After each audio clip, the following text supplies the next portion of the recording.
Good morning, students and all the participants. Today we are going to celebrate Wildlife Week.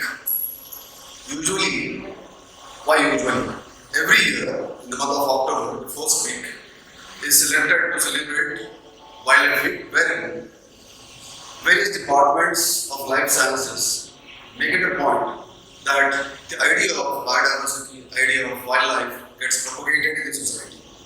And the importance of wildlife and biodiversity is brought to the notice of all the young generation so that it will be taken care for the future generation.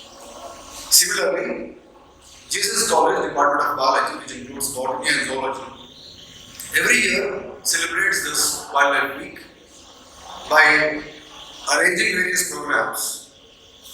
For example, Department of Biology, Jesus College has been organizing photographic competitions. Biodiversity through your eyes was a topic by which number of students in the campus, various staff members of the campus participated in collecting the photographs of any wild part and exhibiting it. So this was one of the programs which we used to do. But this time due to the pandemic, we can't ask students to go around and get photographs of wildlife or biodiversity.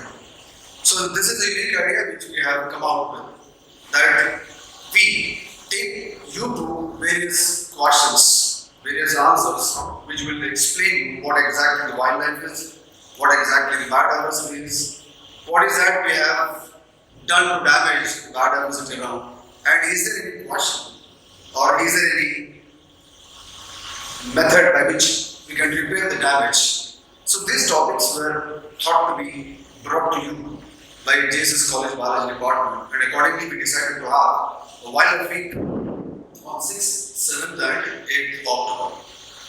We have prominent speakers on the various topics like wildlife, biodiversity, students' projects which can inculcate the idea of how to preserve, how to protect, how to conserve biodiversity around.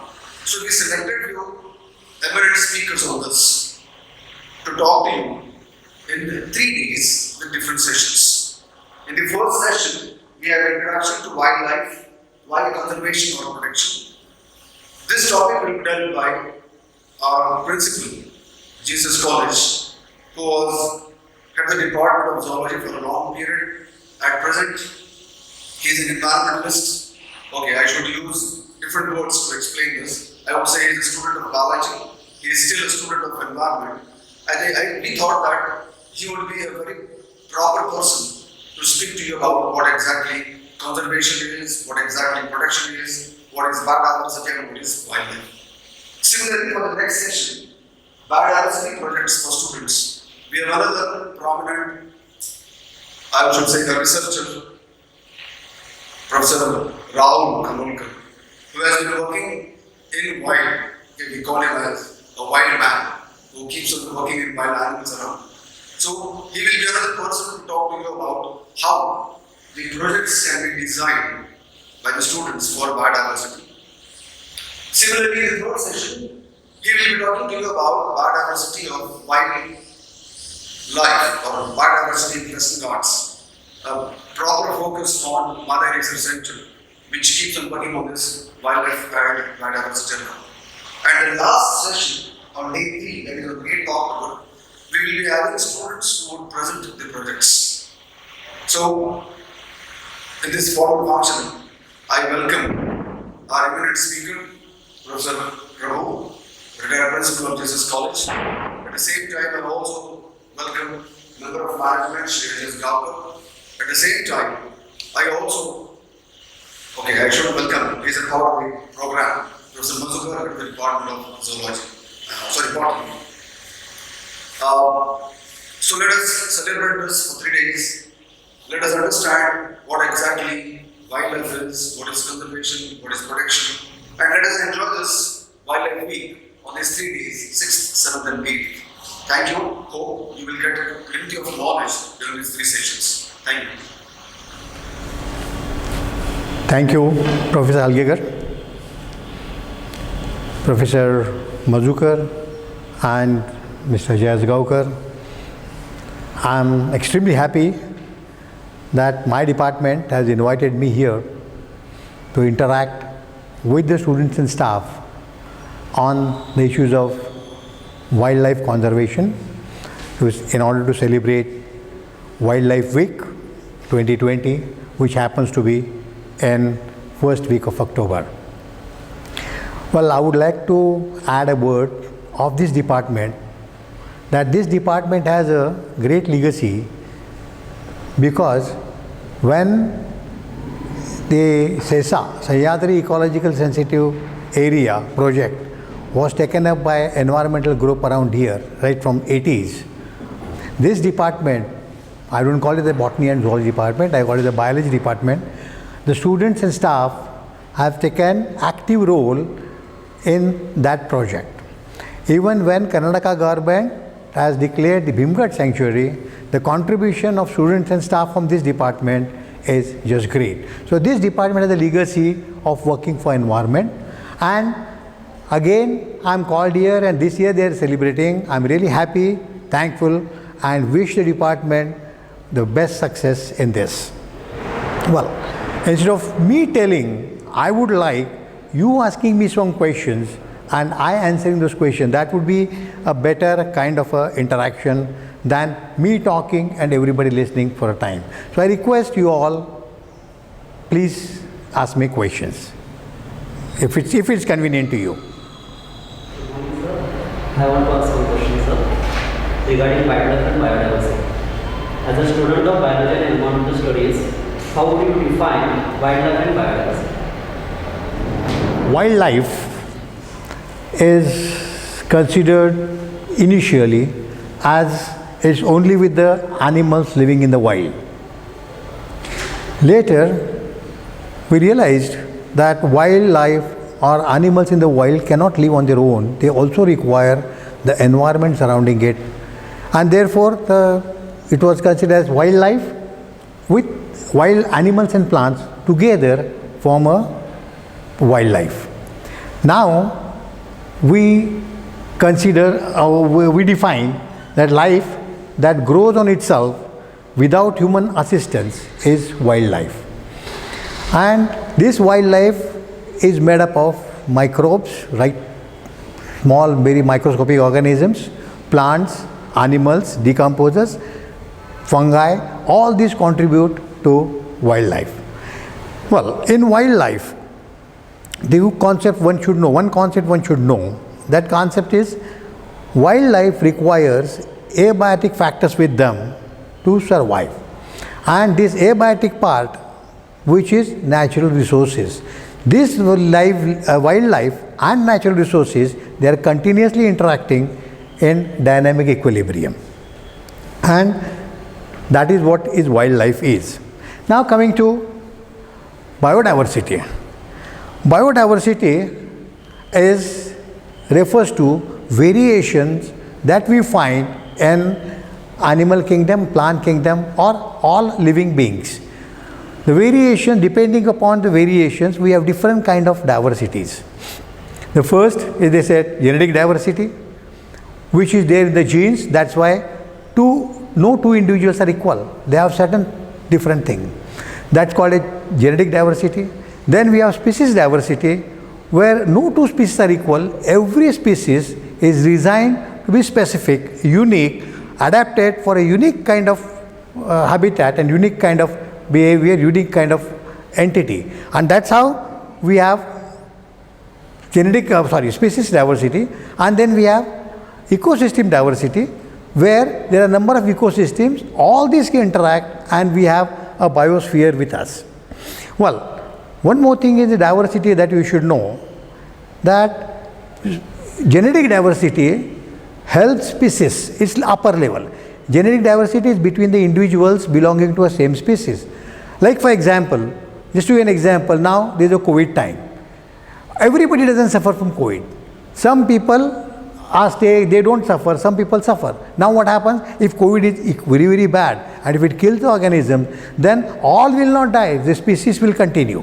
That is how genetic diversity helps species in survival in its future. Similarly, the species diversity helps ecosystem for its security or future.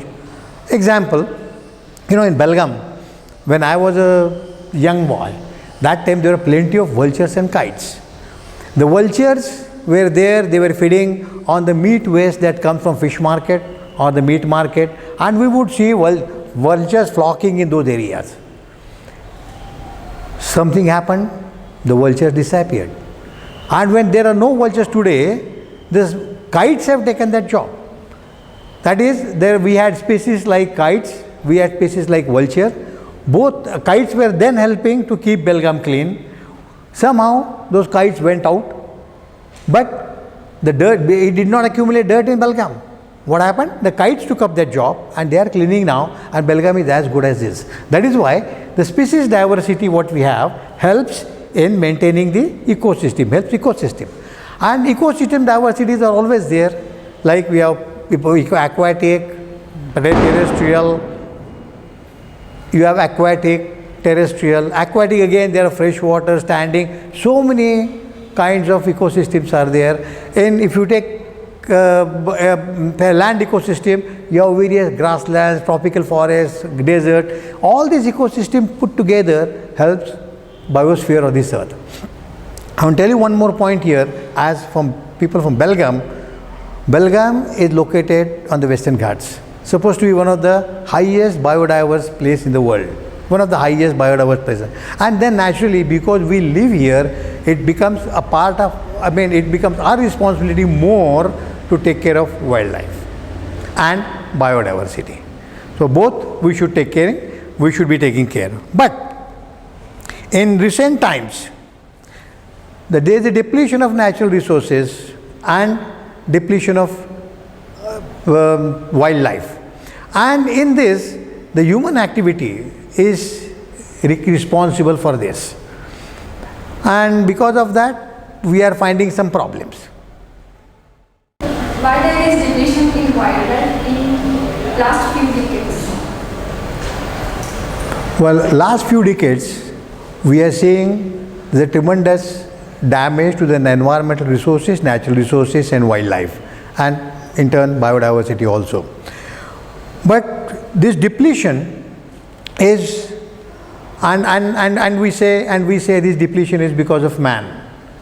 Okay, but I would like to take you to the geological time scale. Okay, there has been depletion on and off in the past on this earth. If you see the 600 million years span of time scale, then you would find at the end of Ordovician, end of Devonian, end of Permian, Triassic and Cretaceous. That is where the mass extinction has taken place. See, depletion of natural resources and loss of wildlife has been a continuous process. But during this 5 times, there was a mass depletion of the living beings or wildlife.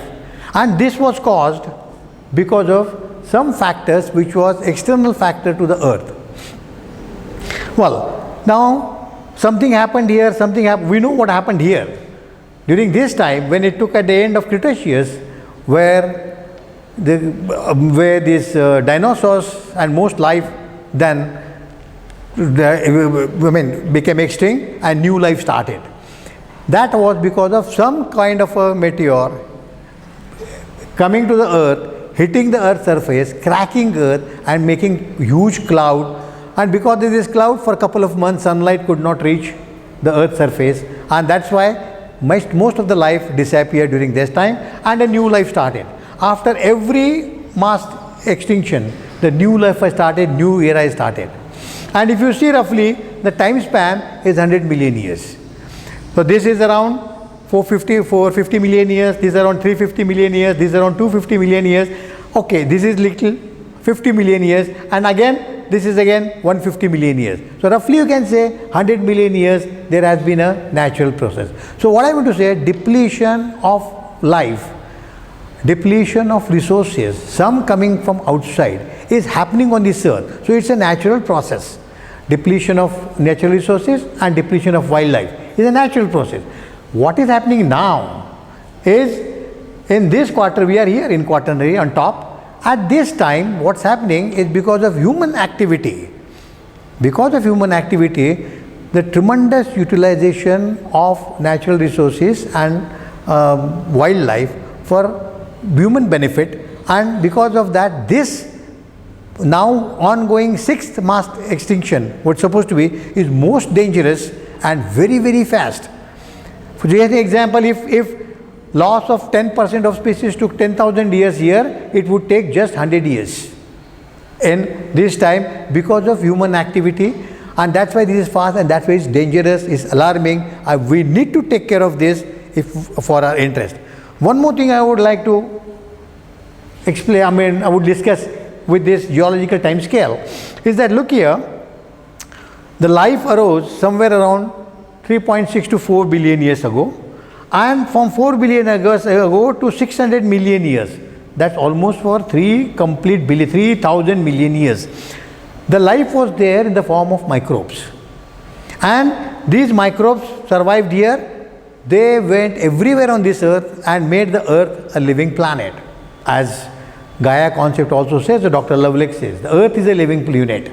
And then after that, in the geological time scale, we have suddenly, for unknown reason, the large multicellular organized organisms started evolving in this time.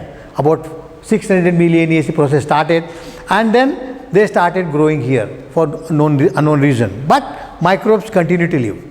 Now in this time span, whatever visible life that you have, all plants, animals, everything is developed in this 600 million years. Okay, now the question comes is, who are the real owners of the earth?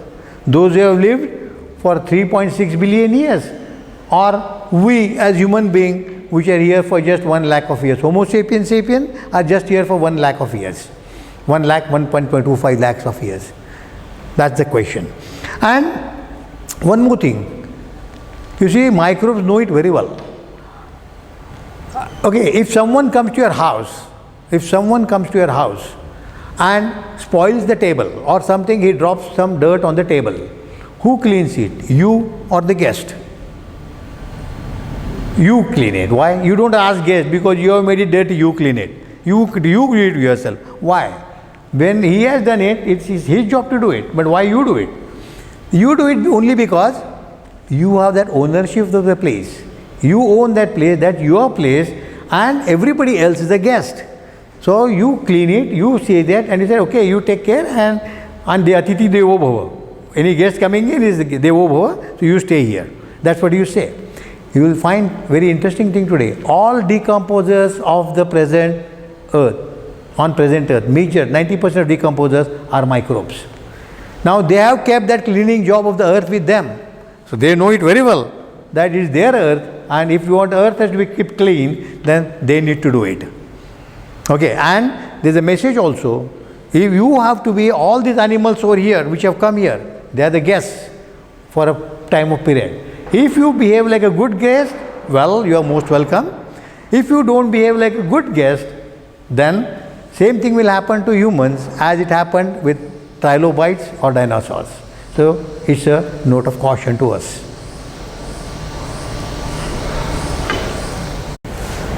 Sir, do you feel human as species is responsible for depletion? Well, most people believe that the human species is responsible for damage of wildlife and natural resources on this earth presently. But I have some reservation. See, humans have come, Homo sapiens sapien, what we call. Okay, they have come on this earth 1 lakh to 1,20,000 years ago. Till then, it was all wildlife or living happily. Even human beings have lived happily with the environment for all these 120 or 1 lakh or 120,000 years. They have lived happily. Where the problem has come? The problem has started recently in last few decades is severe, but the problem started in last 1 or 2 centuries. So when 100,000, 120,000 years, we have lived happily with this, so I don't believe that, or I beg to differ, that human as a species is responsible for it. Human as a species is not responsible for it. The human with a new idea of development, new idea of consumerism, new idea of I want to be rich, what I want, then what I would do. Earlier human lived happily with environment. But now the human with new ideas, modern human, I would put it as modern human, who wants to live at the cost of environment, utilizing the resources, natural resources, is, in my opinion, is the reason for the depletion of natural resources and wildlife and biodiversity. Sir, I want to ask one question to you. So, why only modern man is responsible for present destruction of biodiversity? Well, good question. The damage that is taking place to the environment and to wildlife is due to ideas that modern man has with him of his comfort, his benefits, selfishness, and living at the cost of environment. Why this? Amongst all these species, is only the modern man having this idea with him. So I would like, in my opinion, I'd like to take your attention to origin of human or evolution of human. The evolution of human, if you see, the human being, our ancestors have gone through 3 very difficult situations, and these difficult situations were about to make human species extinct, and we have survived these 3 very difficult situations. The first difficult situation was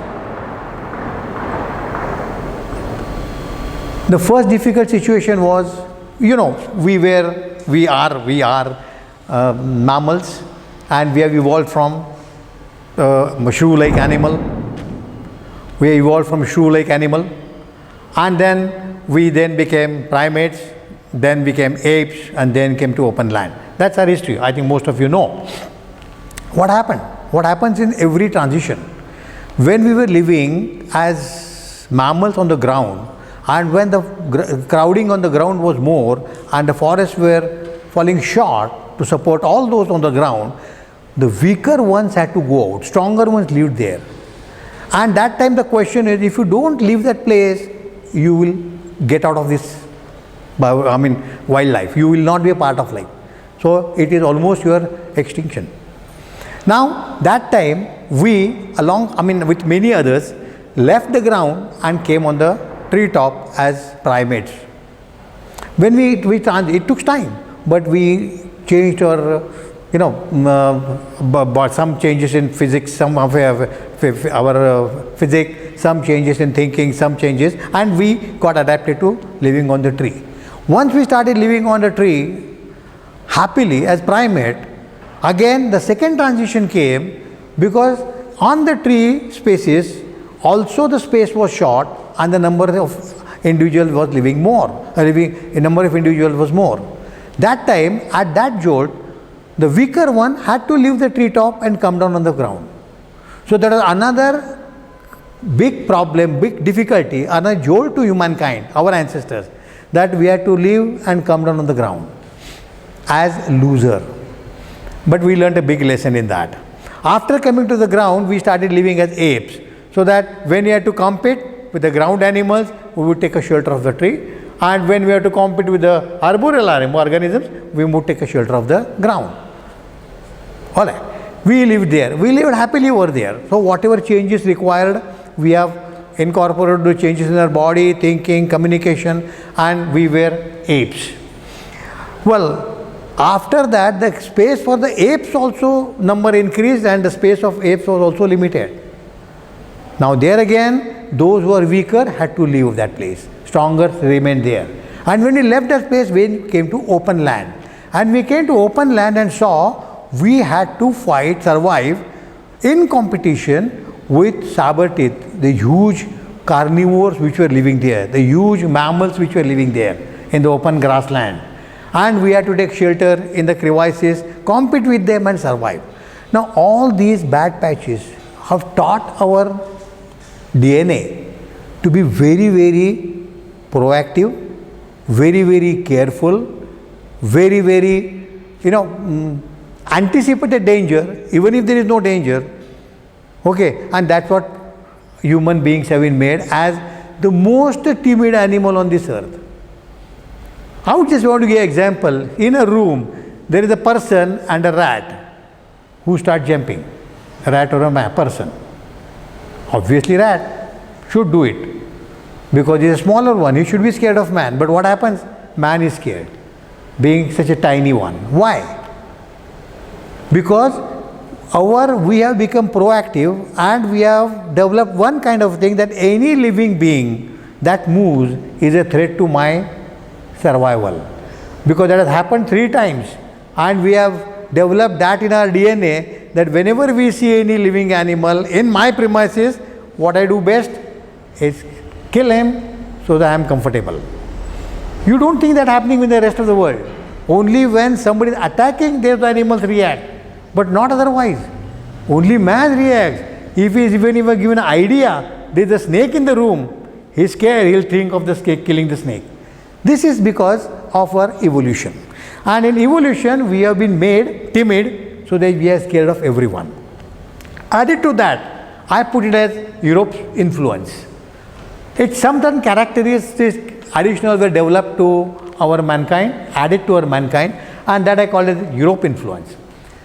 Basically man is designed to live in the warmer climates of tropics and subtropics. Because all of you know that our origin is Africa. And from there, because we have gone to the very difficult patch, we are tough to live. And because the toughness gave us additional strength. And we came out very successful. And when we became successful, we had to spread over the world. So we spread from Africa, we came down to 2 routes. North of Africa is Central Asia. We came there, and from there we traveled to Africa, we traveled to Asia, then different parts, and from there we went to America, North America, through that America to South America. All this yet you know. What happened? Few of the men went into Europe. And first men who went to Europe were Neanderthals, Denisovans. They were related and they lived there. They were living happily because Europe was a huge area and the people living were very few. Being a cold climate and severe cold climate not suitable for human dwelling, what happened? Those men there started living at the cost of environment because living is more important. So they started, because 3 or 4 months of winter is so severe. You don't get food, you don't get shelter, you require energy, everything. So they started storing, holding, keeping material with them and living in a way where you live at the cost of environment, collect so much of resources, keep with you, and then only you can survive. These were the people who have done lot of good work, as we say today, painting, doing farming, finding out weapons. It's not done by Homo sapiens sapien, it's done by a much earlier men. Okay, we are the only one. Our predecessors have done this and we have learned from them. Well, what happened there after the last glaciation? When the ice went back, the new humans, the Homo sapiens sapien, our ancestors, got a chance to get into Europe, which was already occupied by the Denisovans and Neanderthals. So Homo sapiens sapien entered there. Okay, Homo sapien entered there and they started living. Now, in that area, the number of humans increased.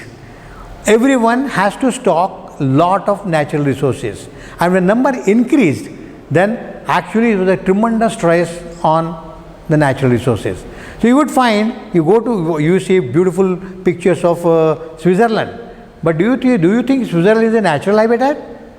It's made habitat. You can't get pastures. You know, any for natural habitat has huge trees, is packed up with vegetation. But there you find large areas which have been clean areas. This is because the man, after going there, started exploiting the natural resources, storing it, utilizing for itself, and then the number was more.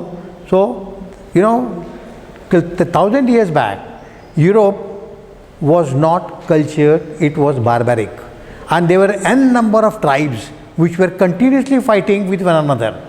And they were not only fighting for space, there were major fights were for natural resources. So they were exploiting natural resources from other areas. Those who were weaker ones would lose, but they would again become strong and fight. So entire European history was barbaric and fighting for natural resources, holding natural resources with one who is successful, one who has the most of the natural resources. What was the man living in the rest of the world? That time the man was living in Africa, North America, South America, Asia, all were living. But what they were living? They were living with nature. They were living with environment. But this is the man who went to Europe. He started exploiting and living at the cost of environment and thinking, the worst is thinking that if I exploit the environment, I am the strongest person. This is the culture that we got, this Europe influence got. Then came in economy. Then we started developing, we water resources were converted into money, then came money into picture, and then economy came into picture. When economy came into picture, there is a conflict with ecology and economy. Ecology is survival, rest of the world was following ecology. They would live with the environment and comfortably with the environment, utilizing whatever is their share, accepting the environmental laws, taking care of environmental resources. Economy is for greed, which happened in Europe. So persons started thinking greed. They wanted more and more to store. Okay, I store for my this winter, but what will happen if next winter continues? So I would go for 2 winters, then if they continue for 1 more year, 3 winters, 4 winters, and what I did, I exploit everything. And that became an idea so strong that economy is more important than ecology. And this is the concept. This is what started environmentally damaging practices in Europe. And that's why I call that as a Europe influence on the entire mankind. What happened thereafter? Europe became successful because it was basically a very hardy species here, very hardy species to live, and then hardy species with a crooked idea, environmentally dangerous idea. And this man, when he became successful, it went from Europe everywhere in the world. North America, South America, Africa, Asia, everywhere they went. And when they went there, they started enforcing their ideas that I am right because he was powerful, you know, he was mighty. Okay, with all this training, he was mighty strong. So all cheating, everything is done, and they have exploited most of the areas and implemented their ideas. What the ideas? That I should exploit environment, I should live at the cost of environment. If I exploit more environment, I am the most lucky person, I am the most successful person. And this is the idea which they came out with. And then this ecology conflict has now spread everywhere. I would ask one question to all of you here. What do you want to be successful? What do you want to be living as when you are in retired life? Everybody would want that I want a big house, I want a 1 car, I want 1 attender, I want to live like this. Everybody has this idea, right? Now, tell me, if every person living on this earth tries to acquire this, would 1 earth sufficient for us? Calculation says we require minimum 5 to 6 earths. If all human beings have to live like a European in America or European in Europe, and unfortunately we don't have, we have only 1. So we know for sure that this concept, this idea is not going to make us live on this earth for a long time. It's time that we change that idea, and changing that idea would take care of a lot of this. You will be knowing all the Greta Thunberg, what she is doing right now. She came out of the school and she said, what they teach me in the school? To be successful, to live like a rich. And I know that my Mother Earth cannot support it. So I might live for some time, but what I am going to tell my grandchildren? When my grandchild asked me, Granny, what you did for me? Then I have no reason. I said, I spoiled for your environment. I made your life more difficult. Is that the answer I am going to give it to you? Give it to my grandchild? So she started going, stopped the school and went and doing it. You'll be surprised, this happened in 2018. And you know, in 2019, within 6 months, 141 countries and the children in the school, they started observing Friday for Future.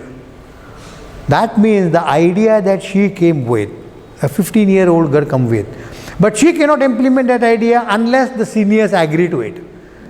And then we should respect that idea that she, with 100 children of 141 developed countries, are coming with this idea, telling us, we don't want this, we want to survive. We want our babies to survive, we want our next generation to survive. And for that, we require natural resources. So this way of living is not, that conflict is on. What has happened is, the young girls, young people have realized it, but the decision makers are yet to realize it. Sir, we have already exploited the resources to the maximum and we are still looking forward to get much more. And the story further continues. Is there any change we can bring in the Bharat system to, into inverted comma, repair the damage we have done? Well, another good question. As I said, that the modern man, with his ideas, he is causing damage to the environment. And his ideas have to be corrected. Then things will happen. So, and today, I'm very sorry to tell you, today, human being, what is the name of human species? Homo sapiens sapien. Why Homo sapiens sapien? Homo is like us, sapien is intelligent, and we are more intelligent, so we are Homo sapiens sapien. But today, we understand the language of economy much better, because economy has become more important than ecology. And then we understand in terms of money. So, I would call human today as Homo sapiens sapien economic, because that has entered our DNA. We understand it better. Okay. So, there is one principle in economics, and that principle in economics is cost-benefit analysis. What is that principle? Whenever anything, when we accept or develop, that time we think of its cost, how much I have to pay for it, benefit, whether it is beneficial to me, and if it is, we make that unknowingly this analysis, and then we decide whether I have to take it or no. Simple thing. When you go to Sabji market and ask for a price, she says 20 rupees. You say no. You apply cost benefit. What I am going to get, what I am going to pay. If it is beneficial, I say yes. If it is not beneficial, I say no. Okay. And this principle is aptly applied to the living systems. And this principle makes us understand better. That's why I want to make use of this principle in understanding what we are. Well, this economic principle in living world, all our adaptations, all our behavior patterns, and all our survival strategies, because of which we are a unique species, and that uniqueness has come in us because through the cost benefit. I just give an example. When man came from forest to the grassland, had to become erect, because he has to see in grassland where the dangers are, and he has to note the dangers from far away, so that it can take a defensive measure and hide himself. So that was of so much importance that because of that, your bones have changed. Pelvic girdle has changed, neck has changed, backbone has changed, shoulder has changed, clavicle bone. Do you mean that what is the cost in that? We have paid a tremendous cost to become erect. But what the benefit? That we can see and we can defend ourselves. So we have seen cost benefit and we have developed this character. So all our adaptations, all our behavior, your behavior, when we are with your friends, we have different language, we have different behavior. When you are with your girlfriend or boyfriend, you have different behavior. When you are with your parents and class, is a different behavior. Everything is cost benefit. If I use this same here, I am a loser. Here I am getting benefit. So everything of our and survival studies, everything depends on cost benefit. So I would like to tell in form of cost benefit, what will the benefit we get if we change little of our ideas. All right? So what benefits? Okay, when we talk, we should talk to make our ideas good with the benefits first. So we are little positive. If we talk about the cost first, then we will be little negative. So I would take benefits first.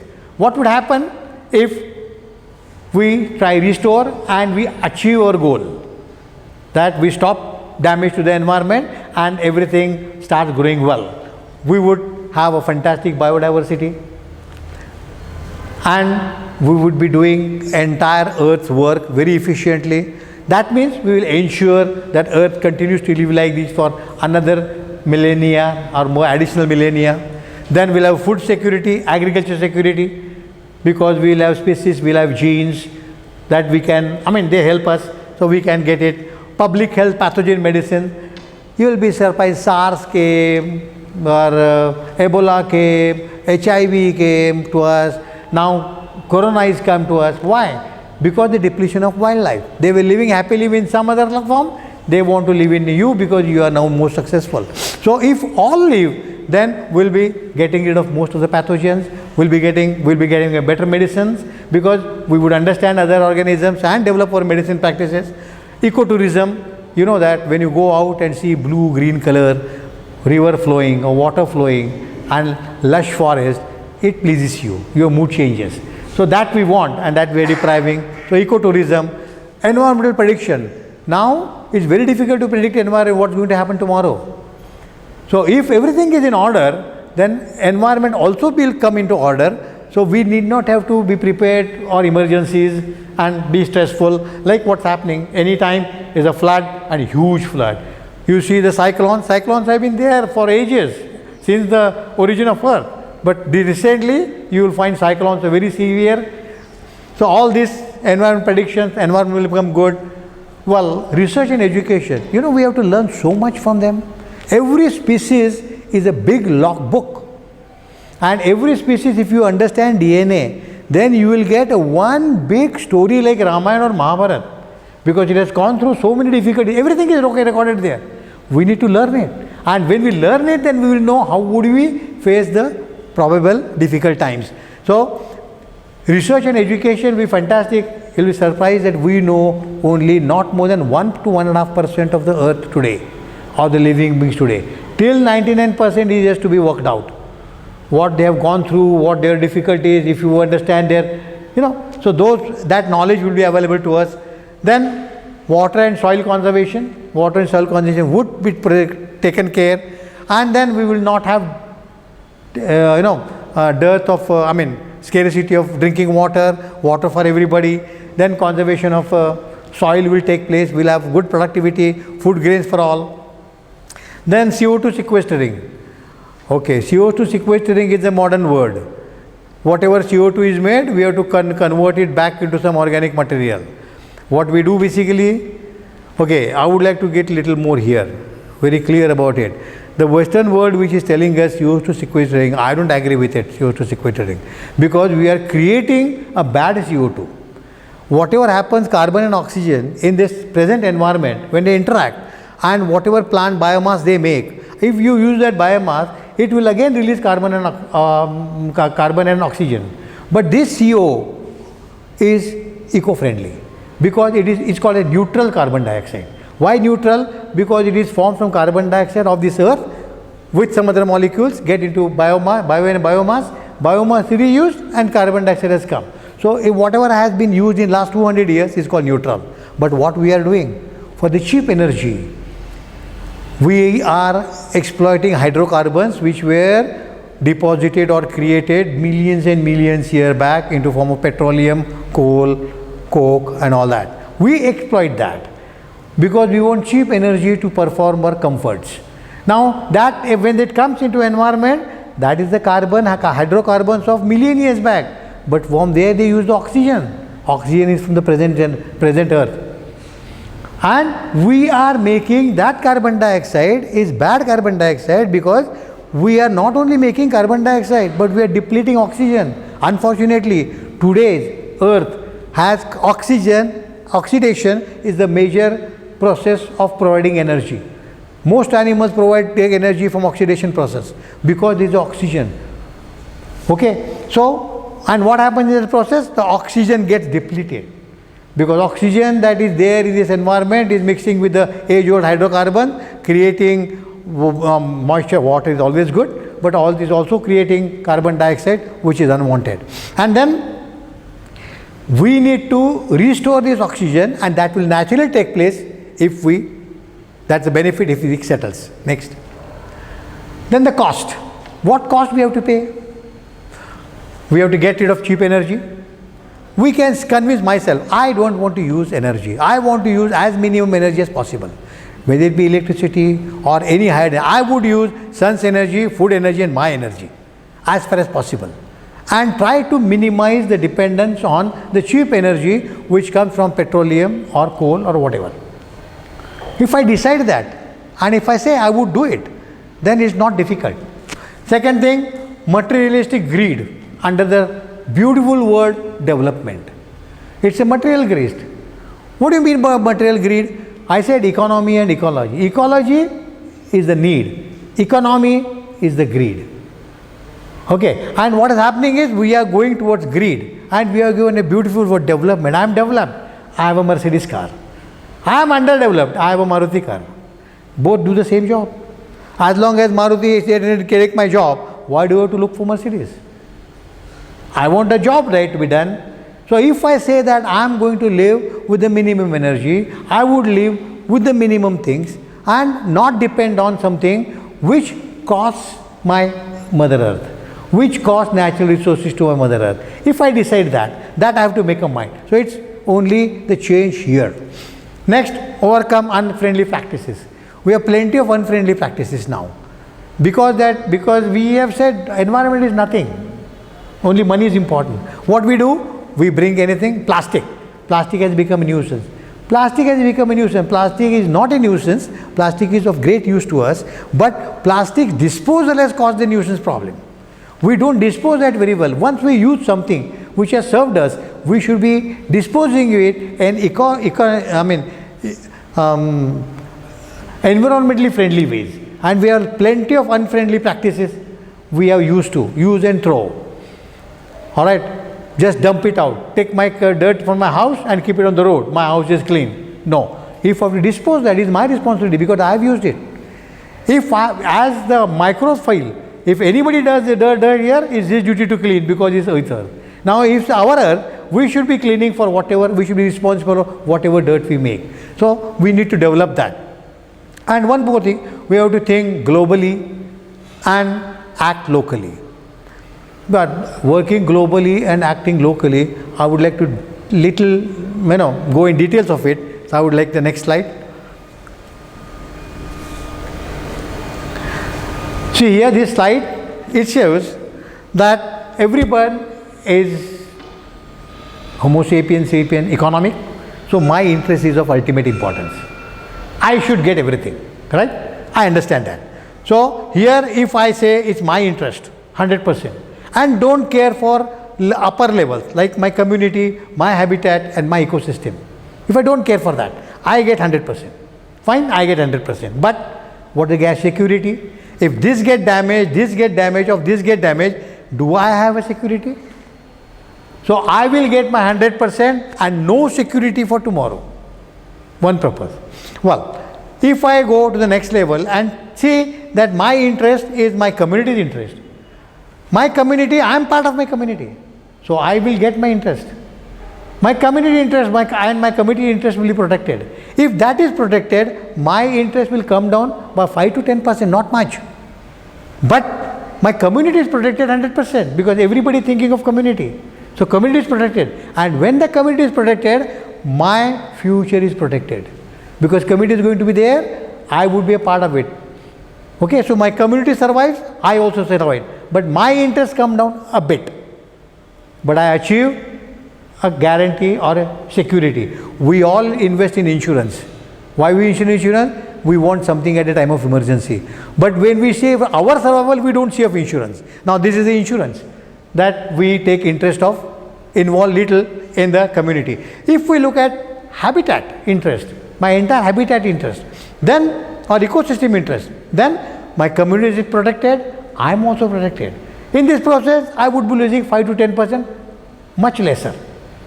Okay, but I am ensuring my insurance, I am increasing my insurance, I am paying that for my insurance. My insurance means not me, my next generation, that next generation, that next generation. And the last, if I take the interest of ecosystem or complete environment of the globe, then I am taking interest of habitat, I am taking interest of community, and I am taking my interest. So in the whole process, if I change my interest from me to globe, from me to ecosystem, a higher level, I would be losing hardly 15-20%.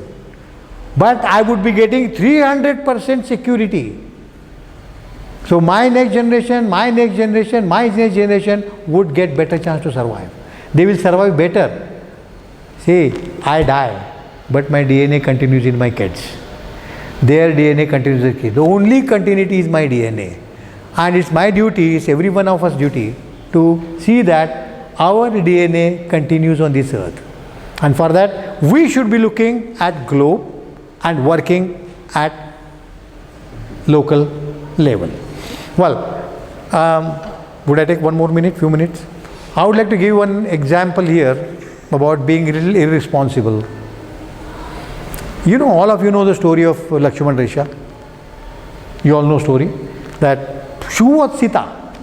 Sita, she was a wife of the then world's best person and most resourceful person. She wasn't ordinary like you and me. Okay. Who was her husband? Ram, the big man, you know, the ideal person with all the resources with him, all family support with him. So he was one of the unique person. Today say Bill Gates and Warren Buffett together was Ram then. All right. There when they were living and something happened, Sita saw something, Lakshman, a wise man, came and drew a line there and said, don't cross this. That's Lakshman Resha, right? That the story goes. But the story has a very deeper meaning. When that line was drawn, this line is what you need and that line is your greed. So he drew the line between need and greed. It's a very faint line, but each one of us have to do it. What happens is, being the topmost, being the most resourceful, she went for that what we call lobh or greed, crossed that line. And what happened thereafter? She was picked up. Ram became impatient, disturbed. Then the war, then the planning. How much of energy was wasted? How much of manpower was wasted? How many animals were wasted? The lovely place like Sri Lanka, which was made by Ravan as one of the best places, that got destroyed. For what? For the resourceful man's greed. So there is a big lesson. It's not just the story of Lakshman Resha. It is a lesson for all of us to learn that when I aspire for something which as a greed beyond me, I call for so many dangers. The strongest and richest person then had to pay heavily for it. Okay? So this is what we need to draw on ourselves. What is greed for me? What is, and you know, greed comes only with all those people who are resourceful. Those who are not resourceful, they live only with the need. And it is the thing that people who are affluent, who can afford that greed, who can afford those facilities, should say no to that facility. And that can be done by every student everyone feeling that instead of I could calculate what I want. I just asked the example, I said I want house, I want it.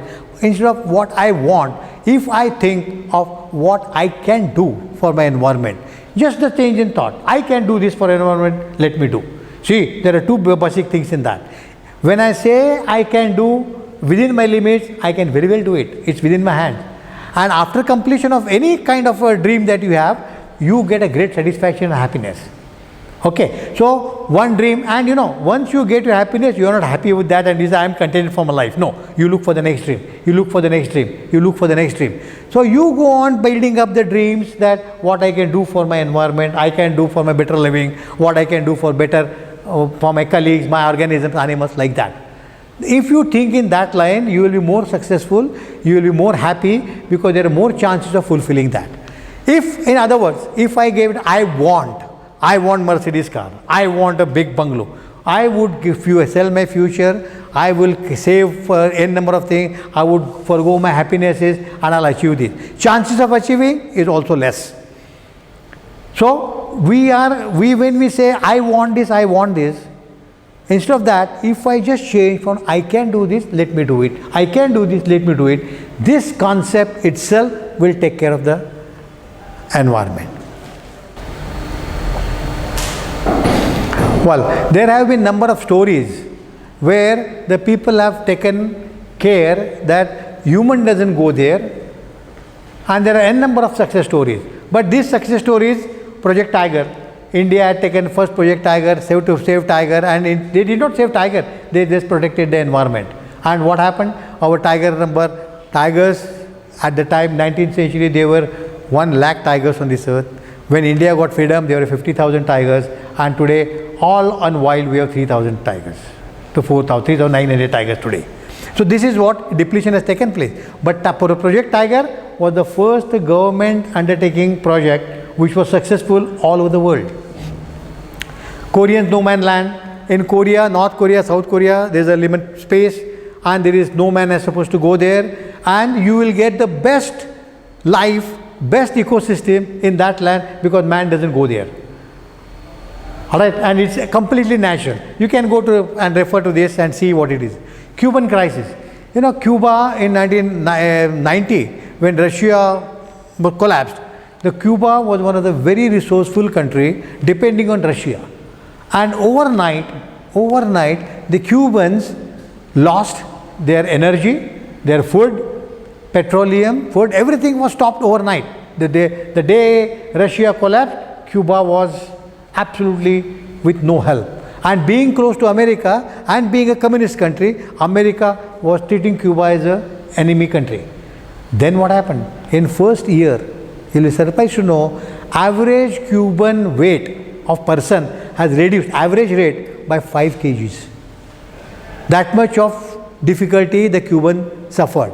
But what is today? Today America wants to develop relations with Cuba. They started developing because they have no resources, they have to build up their own resources. They didn't ask me what I want, they said what I can do. And when they say what I can do, they have done miracle in Cuba. Cuban medical system, healthcare system is far, far superior to American healthcare system. Cuban education system, Cuban transport system, Cuban living system, Cuban agriculture system are wonderful, made by them, taking care of resources. So all these stories are about, but I would like to take your attention to the story which has taken place about 30 kilometers from Belgaum, a village called Kattanbhavi. Kattanbhavi was a village.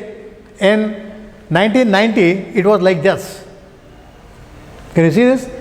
Only rainy season, some grass will grow. Once the rainy season is off, then there was nothing. It is just next to Kattanbhavi. That area is still there. The photograph is not of Kattanbhavi, but next hill around the Kattanbhavi. This photograph is from that.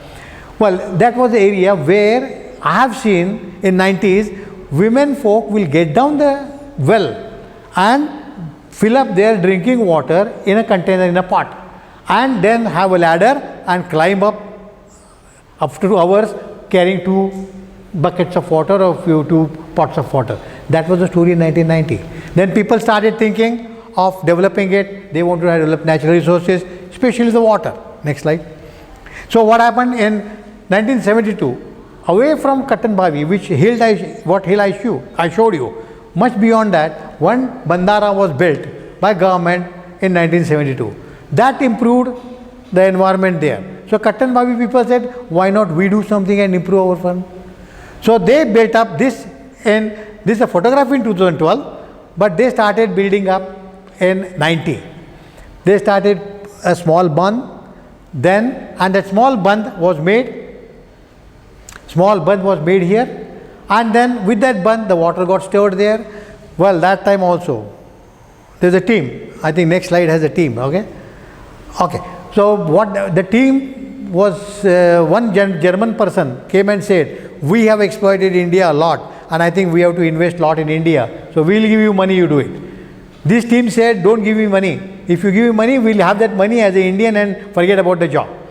So they said, you keep your money as deposit. We will take money from the bank and we will do it. That's what they did. And then they started doing, they built up one dam there, small bund for their own bund next to the well, and they saw that very next year the well had water all throughout the rainy season, all throughout the summer. Then they came to know, yes, I am successful. Then they went for another area where they can have a small bund. And these bunds are done from individual, no government aid at all. People have come together and done this bund. After that, the water started coming there. Then there is a team. People are working under the Shivaji Kagnikar, his leader. He said, of course, they started developing it on the model of Anna Hazare, what he is doing in Maharashtra. They say practices same, but collecting of people, changing the ideas of people, and let's take care of natural resource water. Then they said that we'll take care. Some people agreed, okay, I believe you, take my land, do a thing. Some people said no. This is always the story. In villages, most of the politics, there is more politics in village than in Delhi. If you go to village, you will understand this. So what happened? People said no, that's not right, because someone tells me what he is doing is not correct. So people did not give them the land. Some people gave them the land. You do trenching, you do whatever you want, but see that my land become great. Look at this photograph. This person has given land to these people. And what's that land? I have taken this photograph in month of February. And these people have not given their land to them. Being a slope, these people haven't given land to them. Then they realized, yes, if that man gets the benefit, I should get. Again, economic. Then my principles are gone. Money is more important than my principles. Then they gave. Now this is the place where they have cut the trenches for rainy season, rain water to percolate in the ground. So these are the trenches which are made. So this is in practice. Okay, whatever common land was there, you can see the trees going here. You know the first photograph? You will find trees grown there, and this is all done by them. Then people started giving their land to them, and now about 90% people have gone to land. Then they have started with very different practices and they have developed their life. When they started taking care of water, one natural resource, what happened? They had to take care of soil. The soil became rich. Today, if you go and see in month of March and April, you please go to see, you will find natural streams there. I don't think, how many of you have seen natural streams in dry season? Hardly anybody. Because they are not there, because we have depleted our groundwater. But because the groundwater is more here, you can see. We have got photographs also there, but you can see that. Well, next photograph. When they took care of that, the soil got enriched, they got better crops, and because the biodiversity, because the natural resources improved, all the life which was missing there came back. The insects, the birds. One day, one of our person, Shankar, he came and told that he was riding his motorcycle at 8 o'clock back to his house in Guramatti, between Kattanbavi to Guramatti. Of course, this is the same area. He said, I hit one animal, and that animal was panther. This is his story, and he says that panther was not noticed by anybody, but he hit the panther, fell down, and then he got shocked that he will be sick. He was just survived, and for that shock he was sick for a week or so. But panther is there, but not causing problem, because there is plenty of wildlife there for panther. Okay, so if you take care of environment, there is one story which is taken place right close to our place. We can go see that it happens, and when this, you can go and talk to people and ask them what was their story. So these are the few success stories, and when you want to do something, we'll have to look for the success stories. So this is the success story that I would like to present to you. This again, the wildlife which was not there. Monkeys, maybe you know, the monkeys, when they go and take the fruits from trees, they will pick up only from those who have not been fed with chemical manure. Monkeys are very wise. If you want food to see good fruit, watch monkeys. If the monkey takes a fruit, that fruit is always good. This is the most of the farmers say that the monkeys don't come, but all they have come back. And this is that great team who did that job. He is Shivaji Agnikar, the leader of it. Not only that he did it, he made the team, men and women together, and they are doing it there. So if people decide that I would do something for my people, for my community, for my environment, for my habitat, I'm sure we will come out of this and we'll have a wonderful place to live, and our next generations too. Well, now I request that everyone has to go through, think of it, have his own plans.